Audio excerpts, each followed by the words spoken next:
had a heart attack.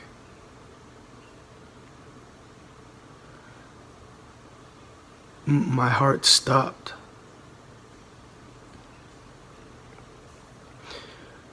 While I was, having fun one night with these substances. No one can tell me that it was the substance that was making me experience what I had experienced, because I know what it feels like to be on a hallucinogen. I know what kind of visuals that these things give you. This was not that in any way, shape, or form. You can try and sit there and tell me, oh, you were high as a kite,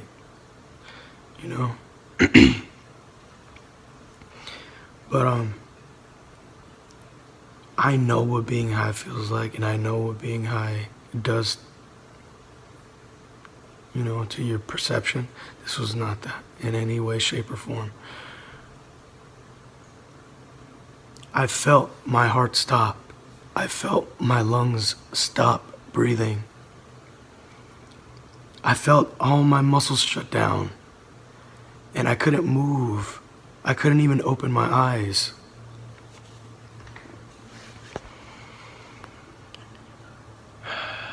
And then I felt myself being pulled out of my body, physically pulled out of my body, and everything was black.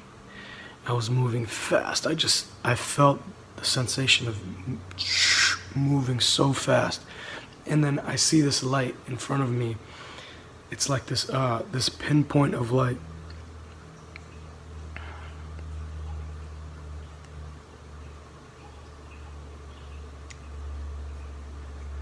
And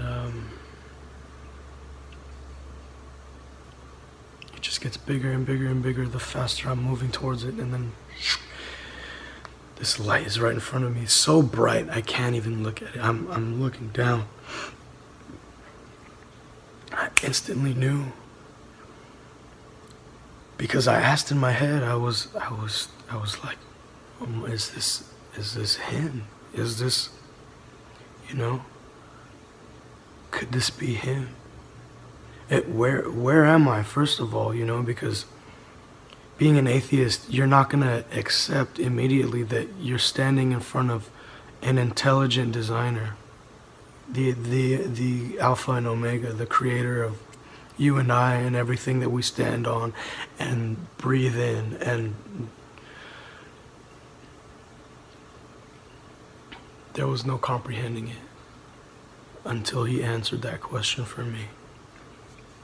And I felt his presence. It was pure warmth. It was pure love. It was pure peace. It just permeated my entire being. I felt it. It's an undescribable feeling. It's undescribable. In my whole life, just every decision I made, every why God was being replayed in my head. Not in my head, it was being replayed in front of me.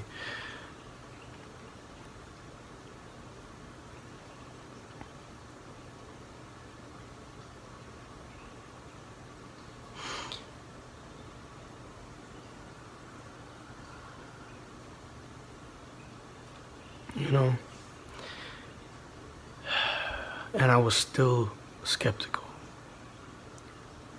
So I asked him a question that was silly to him, and it's silly to me now too. But I asked him, I said, God, why is there so much evil in the world? Why is there so much hatred and so much pain? Right? And he told me, if you're not with me, you're with him.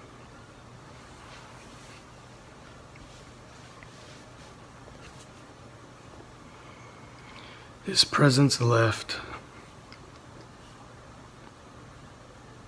All the light was replaced with a pitch black darkness. The warmth that I felt being in his presence was replaced with a frigid cold. If you think you know what hopelessness is, you don't know what hopelessness is until you watch your Creator walk away from you.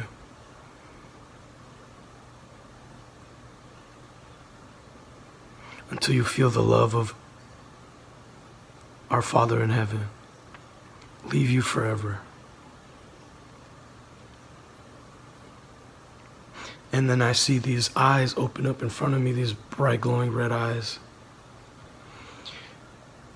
And just terrifying, this grin, this ear-to-ear grin, this huge grin. Inhuman teeth. These teeth are not like human teeth. They're like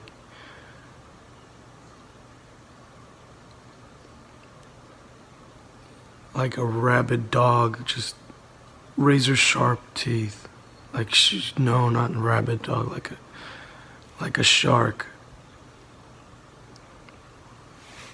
And these beings are big. They're big.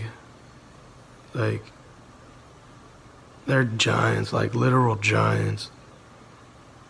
Literal giants. And he told me, you're staying here with me forever. You're never getting out of this place. And then 2 more pairs on either side of him, of eyes open. And huge grins. And then 2 more on either side of the 3.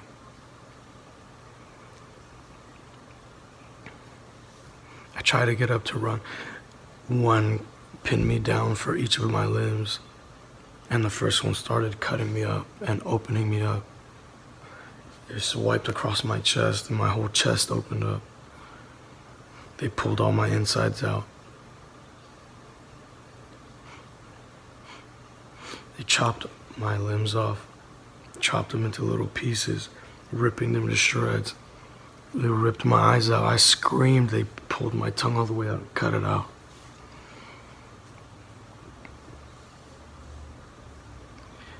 And they were reminding me the whole time of everything I did in my life. Every time I took my life for granted. Every time I cursed my mom, I cursed my dad. Every time I lied to my mom, to my dad. Every time I blasphemed God's name. Every time I blamed something for something that I did to myself, it was being repaid to me.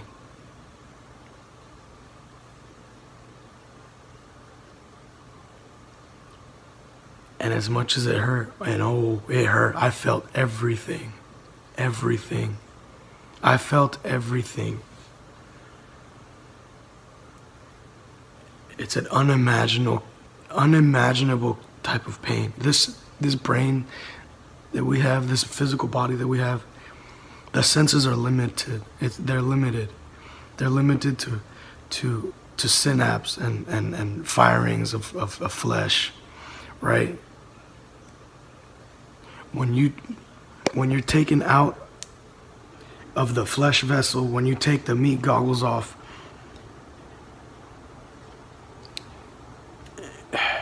you're taken out of the flesh simulation. You get what I'm saying? And you're thrust into actual reality. Everything that happens in the physical happens first in the spiritual.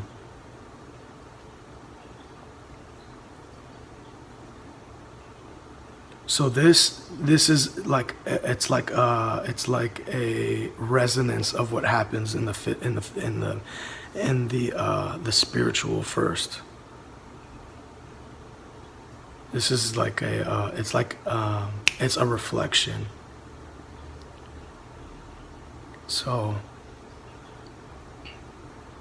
when pain is being inflicted upon your very soul, your very being, it's true pain. It's the purest pain you can experience. And they were brutalizing me. They were brutalizing me for hours and hours, and I would come back together. I'd come back together, my body would come back, my arms would come back, my legs, all the cuts would close shut, and they would start all over again. Unending, no mercy, no hope. There's nothing left when you go down there. There's nothing left. It's the final destination. You know, you get two choices. Eternal damnation or eternal life. The way I lived my life, I chose for myself eternal damnation. Everybody has a choice. Everybody has a choice.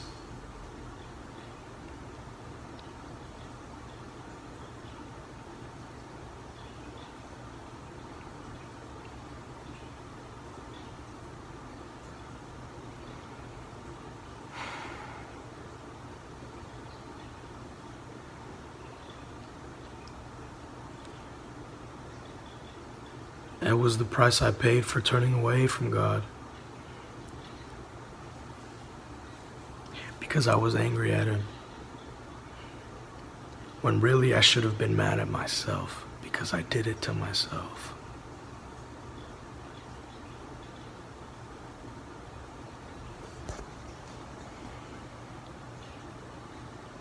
You know, we want to blame God for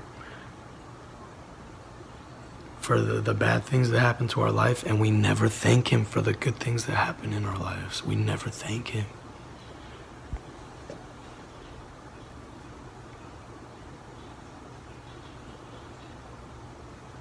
We want to say, God, why?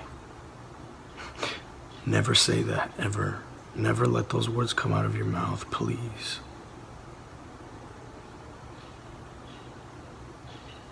Because we do it to ourselves.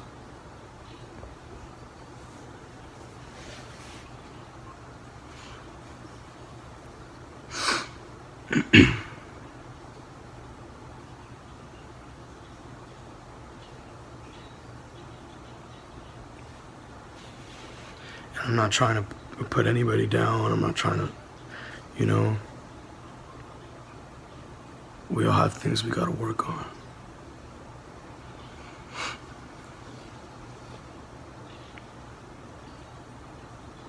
Nobody on this planet was perfect except for Jesus Christ. I didn't know him. I died without truly knowing him. I died assuming that I knew who he was. And I blasphemed his name because I didn't know who he was.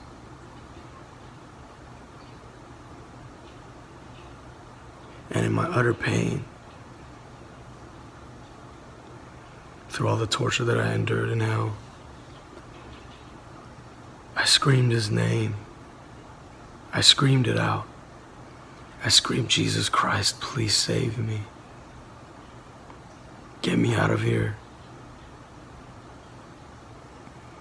This was my final chance.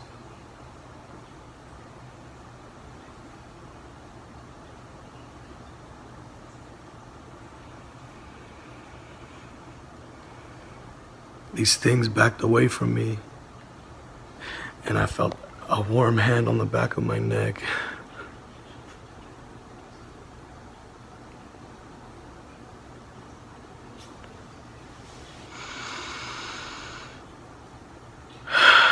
And he pulled me out of there. And he pulled me out of there. He pulled me from hell after I made my bed in there.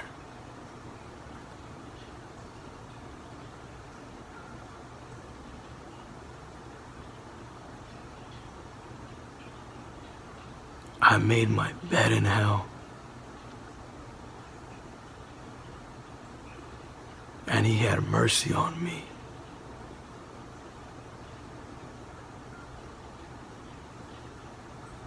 Imagine what he can do for you.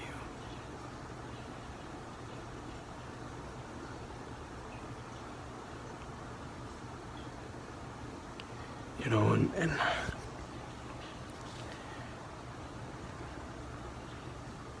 I wish I could tell you that I turned around and became a perfect model Christian.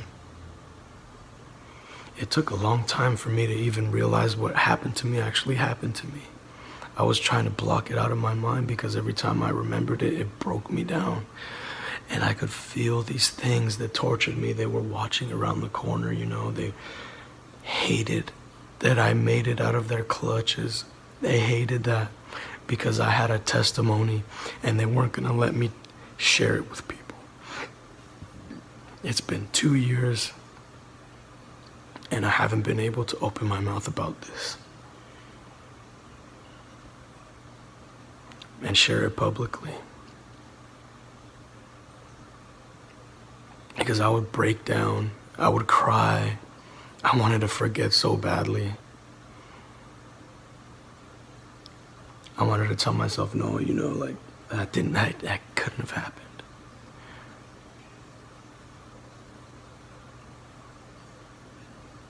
But slowly, God was working on me. He was working on me.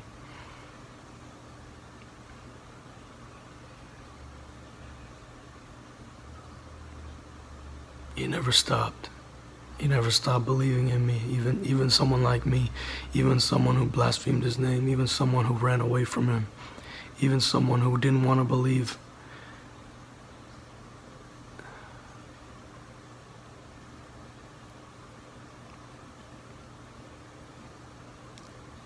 I'm indebted to him for the rest of my life, and I'm so happy he saved me. I'm so happy he saved me.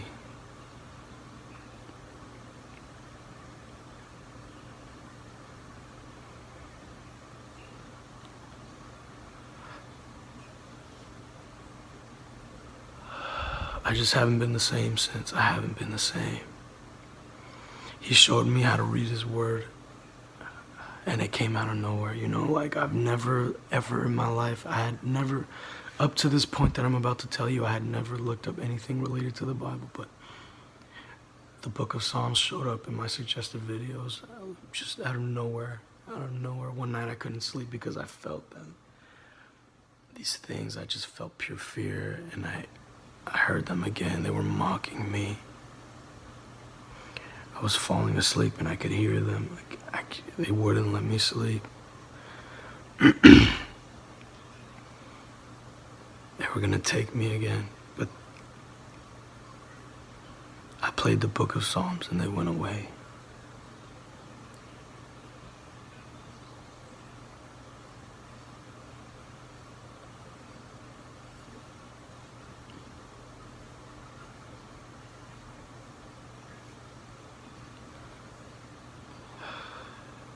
You know, I had never willingly read the Bible in my life, you know, and what I described to you right now is the outer darkness, and I had no idea until it happened to me, and I opened a Bible. I opened my mom's Bible, and I flipped to the page. In Matthew, speaking of the outer darkness, weeping and gnashing of teeth, you can do nothing down there but bawl your eyes out and scream and cry through your chattering teeth. That's all there's left to do. That's all there's left to do.